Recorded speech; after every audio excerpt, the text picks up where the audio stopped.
So welcome back if you're coming back, and welcome if it's your first time. So we talked about part 1 about how to deal with the shared fantasy between you and the narcissist, and this time in part 2 we are going to talk about how the different types of shared fantasies with a narcissist. Dismantling a shared fantasy with a narcissist often requires patience and persistence. So it's important to manage your expectations and understand that the narcissist may not readily accept or acknowledge the shift in perception. So in the first part where we are talking about how to deal with it, they might not accept any kind of collaboration with you for trying to deal with it. And so in order to heal yourself, you just might need to walk away.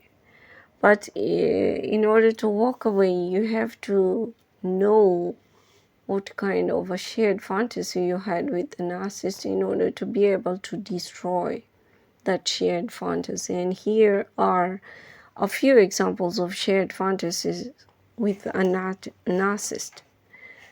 Number 1, idealized relationship.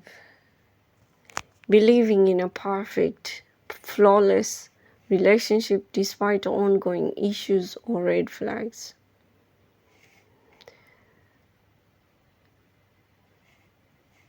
Example, the perfect romance fantasy. For example, we have someone in a relationship with someone else who has narcissistic tendencies. Throughout their relationship, the narcissist always projects an image of being the perfect partner, attentive, charming, and deeply in love. And the codependent person, despite experiencing frequent emotional manipulation and control, continues to hold on to the belief that their relationship is ideal and perfect. You know, you hold on to the belief that your relationship is perfect and ideal. And in your idealized fantasy, you envision your relationship as a fairy tale romance where the narcissist is always loving and supportive. And you often overlook or rationalize the narcissist's controlling behavior, such as frequent criticism, lack of empathy, or erratic mood swings. And you believe that their occasional romantic gestures and grand declarations of love compensate for the ongoing issues. And the ongoing issues are manipulative behavior. They frequently use emotional manipulation to get what they want, such as guilt tripping you or playing with you. They lack empathy. They show little concern for your feelings or needs, often prioritizing their own desires. They have inconsistent treatment. They oscillate between being affectionate and distant, leaving you confused and constantly trying to win back their approval. So the impact of this fantasy, you start having avoidance of reality. You continue to ignore the negative aspects of the relationship because you are so fixated on the idealized version of the narcissist of what the narcissist has created, this fantasy keeps you from addressing the real issues and setting necessary boundaries. And at the same time, you start having emotional dependence. You become emotionally dependent on the narcissist's approval and grand gestures, which can lead to cycles of hope and disappointment. Because each and every time you hope everything will get better, but each and every time you get disappointed.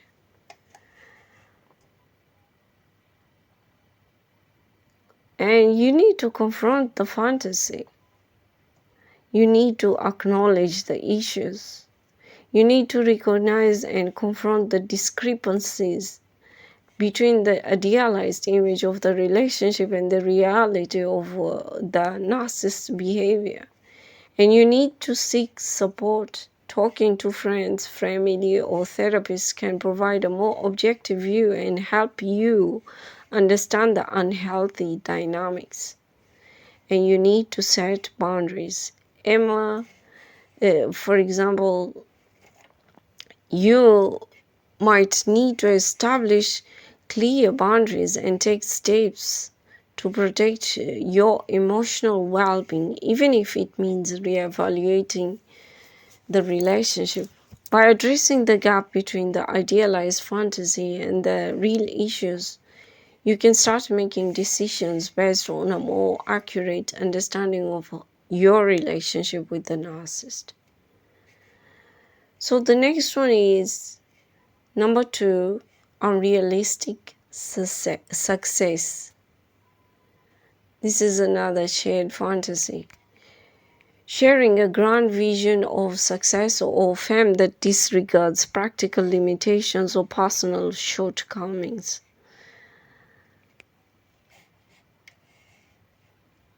An example of this is where one partner has a grand vision of success or fame that overlooks practical limitations or personal shortcomings. For example, you're in a relationship with someone who has a vivid and grand vision of becoming a highly successful entrepreneur and achieving fame. They frequently talk about how they will soon start a revolutionary business, travel the world, and become a well-known public figure. Despite this grand vision, they have not taken concrete steps towards these goals, and they are struggling with basic tasks like maintaining a stable job or managing finances. Example of unrealistic success. One is grand vision. Their perspective often shares their ambitions. They often share their ambitions, dreams such as, I'm going to create a groundbreaking app that will make me famous and incredibly wealthy. I just need a few more months to get everything in place, and then everything will fall into place perfectly. And the next example is, for example, they have a tendency of ignoring practical limitations. Their current situation has, for example, they have not yet started working on a business plan. They lack clear strategy and continue to live paycheck to paycheck. When you express concern about the lack of progress or practical steps, they dismiss your worries by saying, these things take time, you just don't see the big picture. Once I'm successful, everything will be amazing and none of this current stuff will matter. And the next example of unrealistic success is impact on relationship. Your personal, when it comes to personal feelings,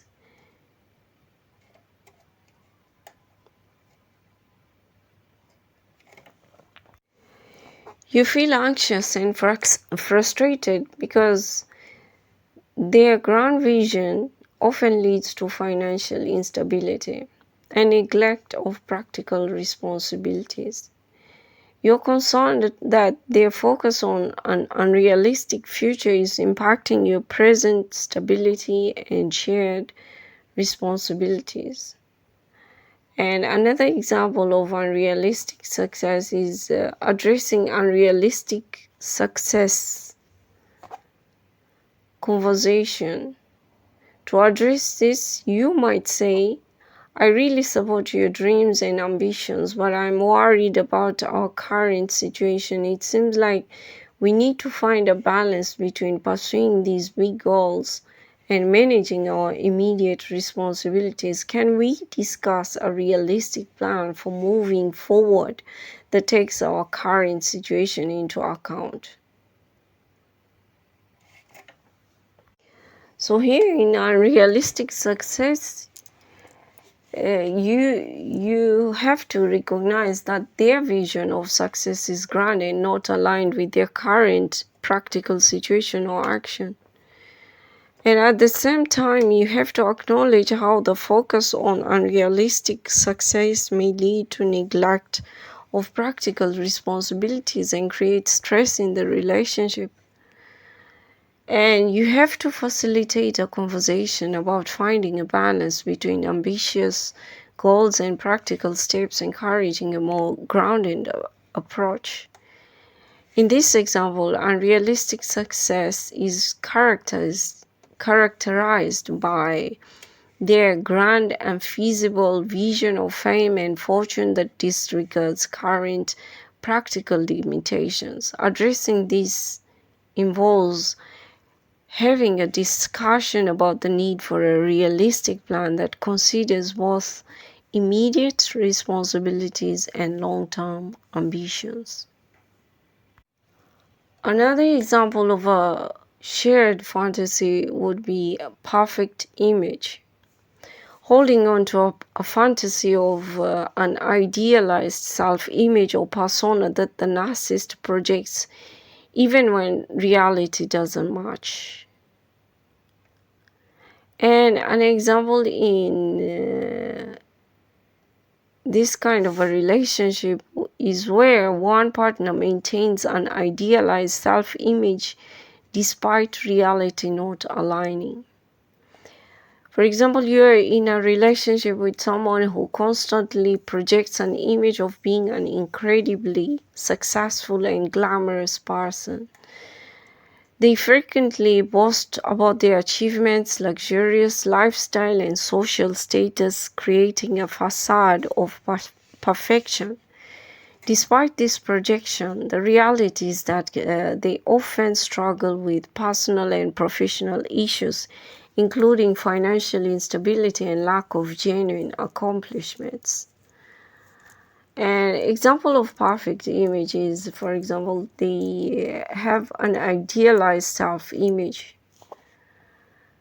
They frequently post on social media about their supposed high-profile job, expensive vacations, and an extravagant lifestyle. They often say things like, everyone looks up to me because of my success and the way I live. I'm the envy of everyone I know. And another example is, for example, the reality versus the image. The actual situation in reality is that they are struggling to make ends meet and they have a job that's not as prestigious as portrayed, and often feels insecure about they often feel insecure about their achievements. When you notice discrepancies such as a lack of progress in their career or financial troubles, they dismiss these concerns and insist, like, you don't understand how difficult it is to maintain this image. It's important for me to keep up appearances to succeed. And another example of perfect image is also impact on relationship. For example, you end up you feel confused and disillusioned because the idealized image they project creates unrealistic expectations and pressure. You struggle with the disparity between the glamorous persona and the actual struggles they face, which affects your trust and emotional connection.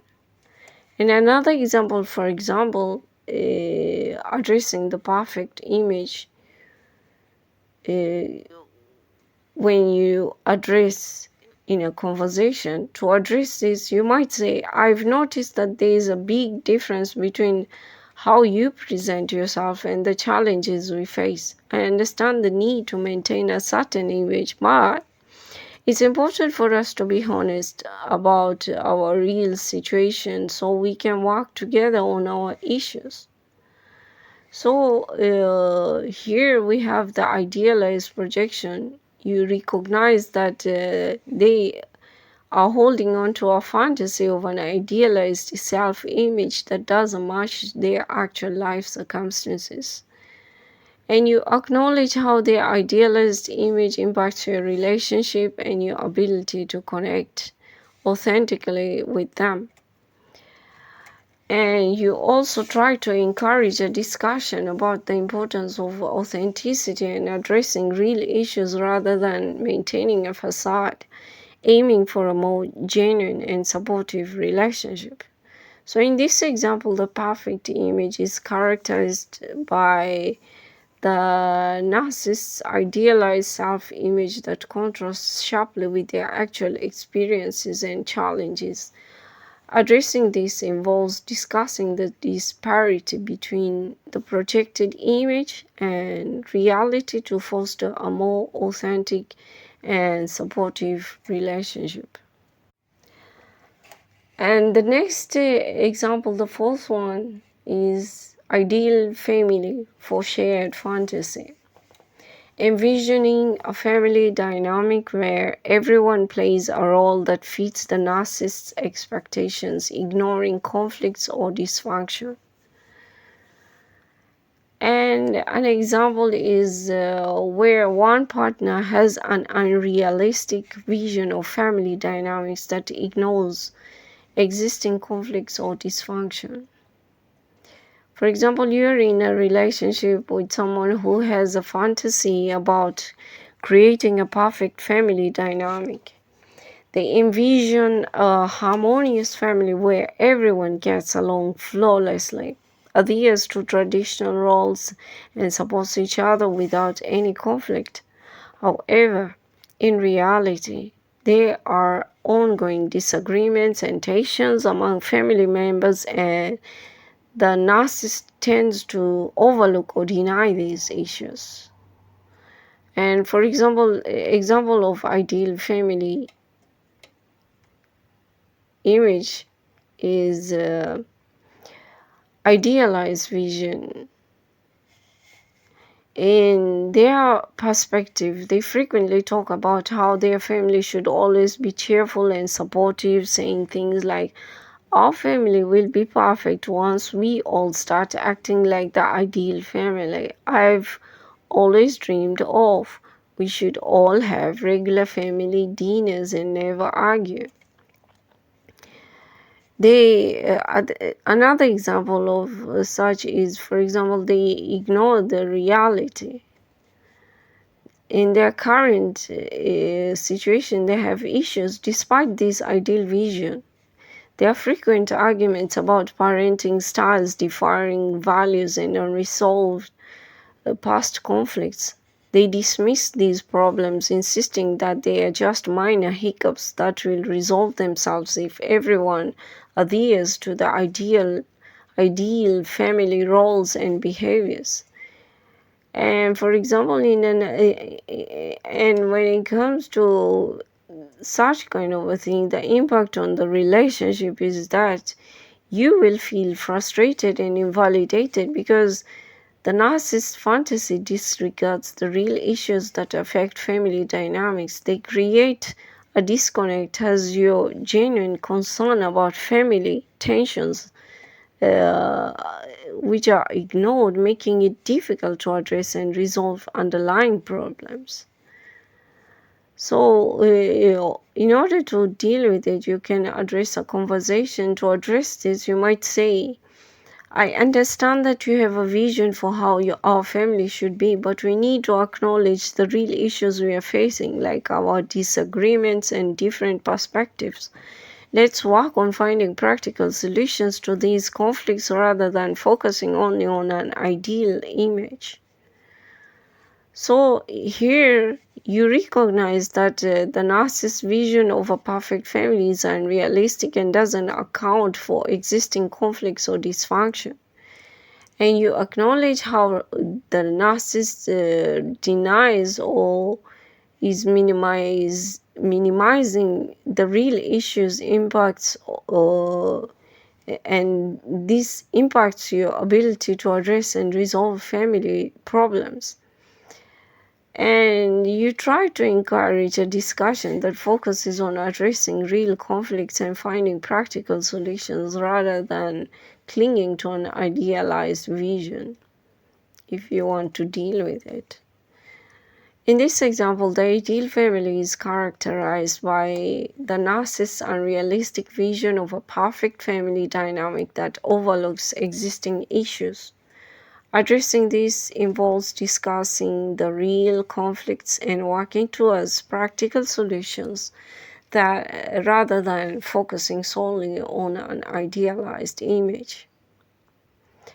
And our next one, which is 5, overblown achievements, is another example of a shared fantasy. Amplifying personal or collective achievements to a level that doesn't reflect actual performance or effort. For example, you're in a relationship with someone who frequently boasts about their professional accomplishments. They often talk about being on the verge of a major promotion or landing a high-profile client, describing their role as more significant than it actually is. In reality, their position is relatively modest and they haven't secured the high-profile clients they claim to have. And for example, of overblown achievements, they have amplified claims. They frequently say things like, I'm leading a groundbreaking project that's going to revolutionize the industry. My work is crucial and everyone is talking about how great it is. They also mention, I'm about to get a huge promotion because I'm clearly the top performer in my team. I mean, that's how they might talk. But the actual performance, the actual reality in their life, their actual role involves routine tasks and their projects have received little attention outside their immediate team. The promotion they're anticipating is more of a standard annual review rather than a major career milestone. And the impact on which this is going to have on your relationship, you feel uneasy or skeptical because their inflated claims create a disconnect between their self-image and their actual achievements. You may also feel pressure to validate or support their exaggerated claims, which feels disingenuous. So you might try addressing this in a conversation. To address this, you might say, I've noticed that you often talk about your achievements in very grand terms. I think it's important for us to have a clear understanding of our actual accomplishments and how we can celebrate them realistically. Let's focus on acknowledging the real progress you've made and finding ways to set and achieve practical goals. So here you recognize that they are amplifying their achievements beyond their actual performance or effort. And you acknowledge how this exaggeration creates tension and affects your perception of their success. And you try to encourage a discussion that focuses on realistic achievements and setting achievable goals rather than maintaining an inflated self-image. In this example, overblown achievements are illustrated by their exaggerated claims about their professional success, which don't align with their actual performance. Addressing this involves discussing the gap between the inflated image and reality, and focusing on setting realistic and achievable goals. And so that's all that there is about the different kinds of shared fantasies that you might have between you and the narcissistic kind of a character. And you might go about trying to deal with it with addressing such kind of conversations, but you will still get resistance from the other side, because it won't be something they expect. So it's up to you. If you want to get healed and you've walked away from such kind of narcissistic abusive kind of a relationship, you need to destroy the shared fantasy. But in order to destroy it, you also need to understand how, and you have to recognize the shared fantasy. You have to know the shared fantasy. And these are some of the examples of the shared fantasies which have been given out. And that's all that I'm guided to give out right now, and I hope this helps somebody.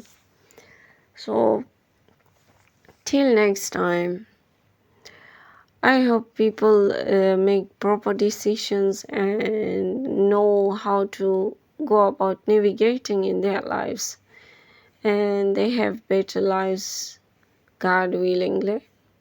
So take care, and till next time, God bless.